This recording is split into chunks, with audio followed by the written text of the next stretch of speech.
So I want to make another video. This is turning into a series of videos instead of one long one, but I wanted to highlight the section on the impact burnout has on athletic performance. Some very key findings here, and I wanted to kind of dive deeper into this.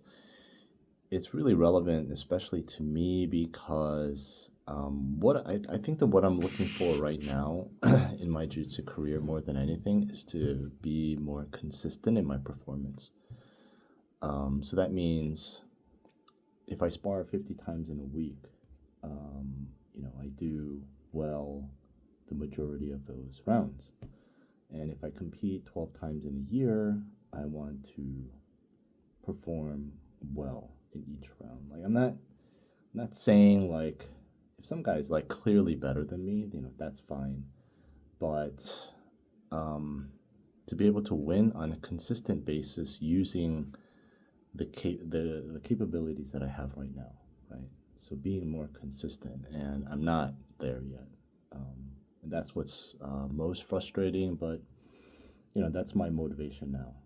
I think that will be kind of my short-term, midterm goal. That could take a long time to get there, so which is fine, but that's where I want to be. So my thinking is that if I can avoid burnout and continue to train at a high level, high effort, then that should lead to more consistent performances in competitions, right? So what does the research say? Obviously, burnout creates inconsistent results, but how and why that happens. So,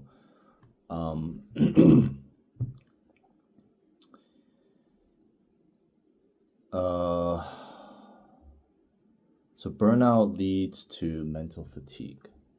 Okay, and if you're mentally fatigued, then obviously your body's not gonna make the right decisions. Your jiu-jitsu is not gonna come out.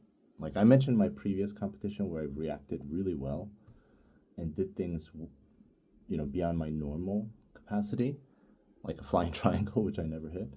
That kind of stuff, that's when you're really sharp mentally. So obviously if you're burned out, the mental fatigue is going to make you react slower. And then if you react slower, if you have a fast opponent, you're going to lose. If you have a slow opponent, maybe you win. Who knows, right? So this decline in technical sharpness is then reflected in competitions where mistakes become more frequent and recovery from errors is less forgiving. Research has indicated that mental fatigue resulting from burnout directly impacts reaction time and decision-making speed. So there you go, okay? This is from a Sports Science Review article from last year, 2024. Okay.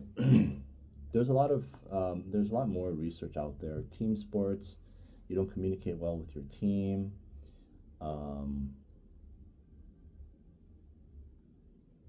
And some long-term longitudinal studies like if you don't address burnout, then your career just starts to fade.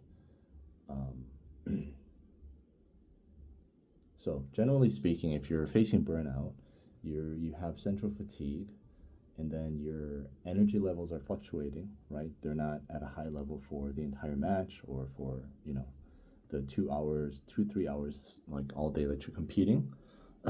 You have impaired decision making, you have slower reaction times, reduced adaptability during matches. And these are all things that are going to create a greater variability in your competition, which, obviously that means you're going to be more consistent. So there you go.